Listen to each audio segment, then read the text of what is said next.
السلام عليكم ورحمة الله تعالى وبركاته. اذا احنا باقيين في التحدي ديال 3 فيديوهات في النهار. كنتمنى نكون كنواكبكم نلوح لكم فيديوهات، يعني اقسم ما احتاجيتو شي فيديو ولا شي درس تلقاوه في القناه يا ربي.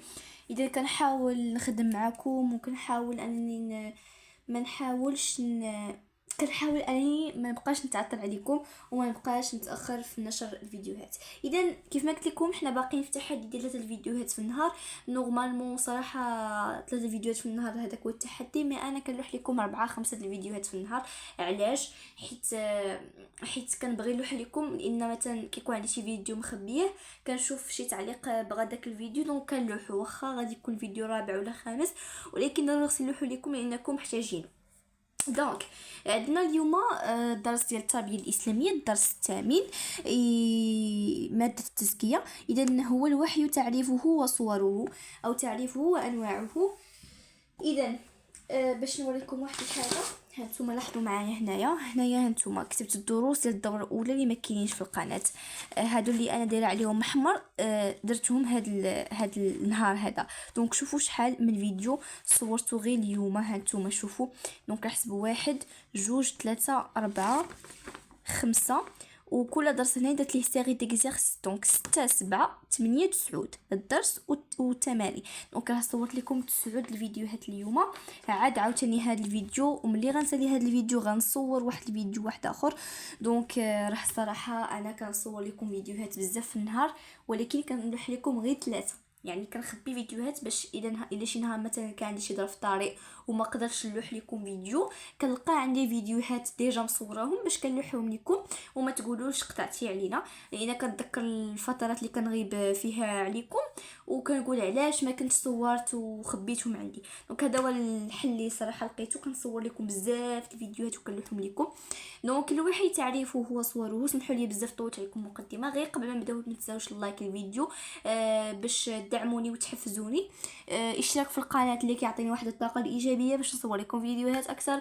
طبعا ما تنساوش تحطوا تعليق تكتبوا تعليق، تهبطوا تكتبوا تعليق في التعليقات او في خانه التعليقات راي مشاركه او طلب. نبداو على بركه الله. اذا عندنا الصفحه 40 من كتاب المنير في التربيه الاسلاميه، الوحي تعريفه وصوره. اذا اهداف هذا الدرس هو ان اتعرف معنى الوحي في اللغه والاصطلاح، ان اميز بين انواع الوحي وطرقه المختلفه، وان اعلم صور نزول الوحي على الرسول صلى الله عليه وسلم.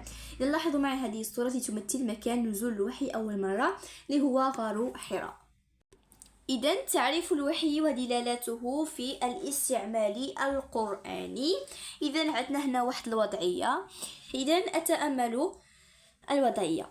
لا شك أن الإيمان بالوحي من أركان العقيدة الإسلامية، غير أن البعض يثير شبهات حول نزول الوحي على رسول الله صلى الله عليه وسلم، متوهما أن ذلك ما هو إلا نوع من الكذب أو الجنون أو الهلوسة. فما هي حقيقة الوحي وما صوره التي يتنزل بها الله على رسول الله صلى الله عليه وسلم؟ إذن نص الانطلاق يقول الله عز وجل: والنجم إذا هوى ما ضل صاحبكم وما غوى وما ينطق عن الهوى إن هو إلا وحي يوحى علمه شديد القوى. صدق الله العظيم. إذن أتعرف معاني المفردات والتراكيب. يعني هي جوج ديال المفردات والمعاني ديالها. إذن صاحبكم يعني محمد رسول الله صلى الله عليه وسلم. شديد القوى جبريل عليه السلام، يعني هذه صفة لجبريل عليه السلام. إذن السؤال: استوعب مضمون النص. ما الذي نفاه الله سبحانه وتعالى عن النبي صلى الله عليه وسلم؟ إذن لاحظوا معي. إذن نفى الله سبحانه وتعالى عن النبي صلى الله عليه وسلم الكذب وتقول القرآن. السؤال الثاني: وما الذي أثبت له في الآية الرابعة؟ إذن في الآية الرابعة أثبت الله تعالى أن القرآن وحي من عنده سبحانه وتعالى. إذن ننتقل إلى فقرة أحلل. إذن تعريف الوحي. الوحي في اللغة هو الإعلام السريع والخفي الخاص بمن يوجه إليه، ويطلق الوحي على الإشارة والإيماء والإلهام والكتابة والرسالة والإلقاء وكل ما ألقيته إلى غيرك ليعلمه فهو وحي. إذن الوحي في الاصطلاح هذا هو التعريف اللي خاصكم تحفظوا. اما في الامتحان راه ما كتكتبوش هذا التعريف. لاحظوا معايا، في الامتحان لا يكتب هذا التعريف. في الامتحان هذا هو التعريف اللي كيتكتب. طبعا كاينين اساتذه كيطلبوا منك هذا، ولكن راه نورمالمون كيتكتب غير هذا. وهو أن يعلم الله تعالى من اصطفاه من عباده من الأنبياء والرسل كل ما أراد اطلاعهم عليه من ألوان الهداية والعلم، ولكن بطريقة خفية غير معتادة للبشر، بواسطة أو بغير واسطة.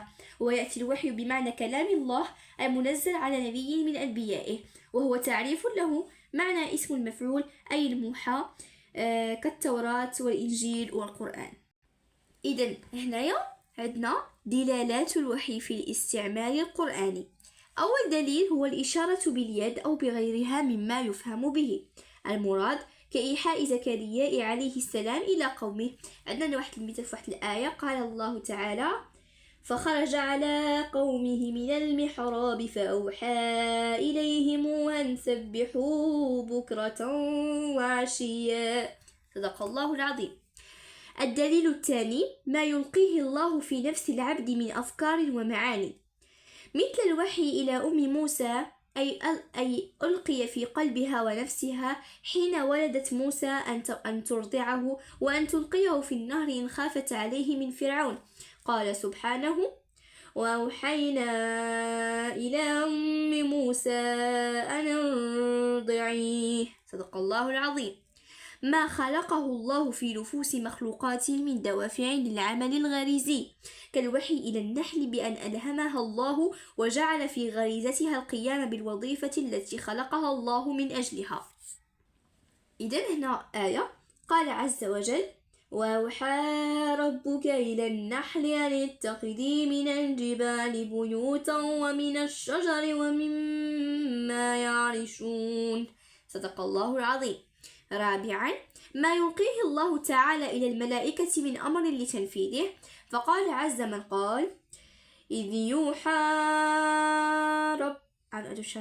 يوحي ربك إلى الملائكة أني معكم فثبتوا الذين آمنوا. خامسا وسوسة الشيطان وإلقاؤه خواطر الشر والسوء في نفوس أوليائه ليضلهم ويضلوا غيرهم.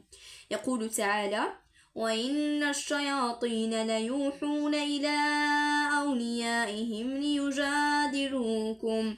صدق الله العظيم. أما أخيرا فهو إعلام الله تعالى من اختاره من الأنبياء والرسل بما أراد إخبارهم به من العلم والهداية بواسطة ملك أو بغير واسطة، فكما قال تعالى: إنا أوحينا إليك كما أوحينا إلى نوح والنبيين من بعده. إذن أسئلة أبني تعلماتي. إذا لاحظوا معي هذه الأسئلة غنحاولوا نجاوبوا عليها. بالنسبه لهاد الاسئله اللي كنبغي نجاوب عليها باش تفهموا مزيان وتحاولوا انكم تفهموا. وكاينين بعض الاساتذه اللي كياخذوا هاد الاسئله وكيطرحوهم على التلاميذ، دونك انت تكون عندك فكره على الاسئله وعلى الاجوبه. اذا السؤال الاول يقول: بين معاني الوحي في الايات التاليه: وكذلك جعلنا لكل نبي عدوا شياطين الإنس والجن يوحي بعضهم إلى بعض زخرف القول غرورا. صدق الله العظيم. الآية الثانية: يومئذ تحدث أخبارها بأن ربك أوحى لها. بالنسبة للآية الثالثة: إنا أوحينا إليك كما أوحينا إلى نوح والنبيين من بعده. الآية الثالثة قلنا: إنا أوحينا إليك كما أوحينا إلى نوح والنبيين من بعده. إذن بالنسبة لمعاني الوحي في الآيات الثلاثة، إذن في الآية الأولى عندنا الوحي المجرد، في الآية الثانية التكليم خلف حجاب بلا واسطة، والآية الثالثة هي الوحي الجلي. إذن السؤال التالي: يظن بعض المعرضين أن رسول الله صلى الله عليه وسلم يختلق القرآن من عند نفسه، كيف ترد في ضوء ما تعلمت على هذا الاتهام؟ لأن هذا السؤال غدا نجاوب عليه من القرآن اللي قرينا سورة النجم. إذن إن القرآن الكريم كلام الله عز وجل المنزل على محمد صلى الله عليه وسلم بواسطة جبريل عليه السلام، وهذا يعني أن الرسول صلى الله عليه وسلم الكريم لم يكذب ولم يتقول القرآن. أنواع الوحي وصوره. إذا لاحظوا معي هنا عندنا عطونا أنواع الوحي. إذن أنواع الوحي 3 أنواع. الوحي أو النوع الأول من الوحي هو الوحي المجرد اللي قلنا هو كاين في الآية الأولى، وهو أن يقذف الله عز وجل في قلب الموحى إليه ما أراد سبحانه، بحيث يوقن الموحى إليه أن ذلك من عند الله، فكما قال الله عز وجل: وما كان لبشر أن يكلمه الله إلا وحيا. النوع الثاني هو التكليم خلف حجاب بلا واسطة، كتكليم الله لموسى عليه السلام. قال تعالى: أعوذ بالله من الشيطان الرجيم: أو من وراء حجاب.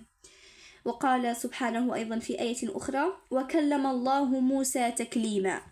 ثالثا الوحي الجلي، وهو الوحي بواسطة الملك الأمين وهو جبريل عليه السلام، وهذا النوع من أشهر أنواع الوحي وأكثرها.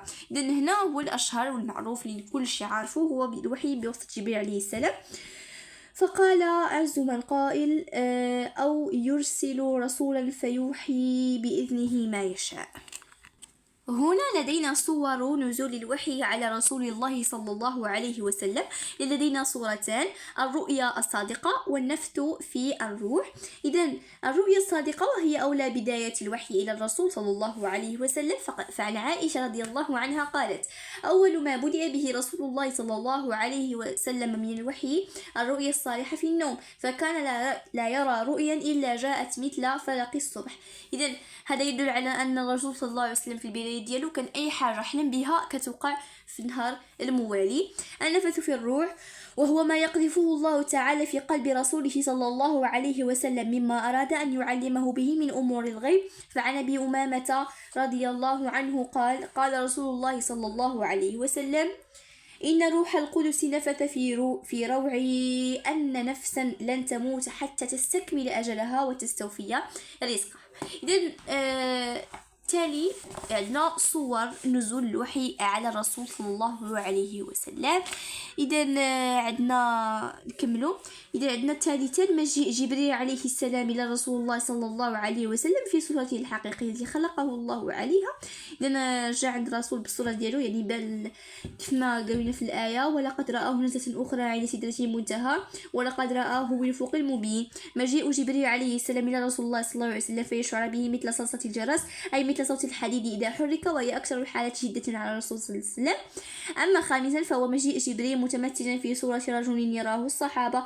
إذن وأحيانا يتمثل الملك رجلا فيكلمني فأعي ما يقول. إذن كان جبريل في بعض الأحيان يتمثل إليهم بصورة رجل، يعني كان كيمشي عندهم عبارة عن رجل، يعني نشتيه ما غاديش تقول هذا ملك، عبارة عن رجل ولكنه في الحقيقة ملك متنكر على هيئة الرجل. هذا هو كل ما يتعلق بالدرس الثاني من الوحي، تعريفه وصوره. كنتمنى نكون شرحت لكم مزيان.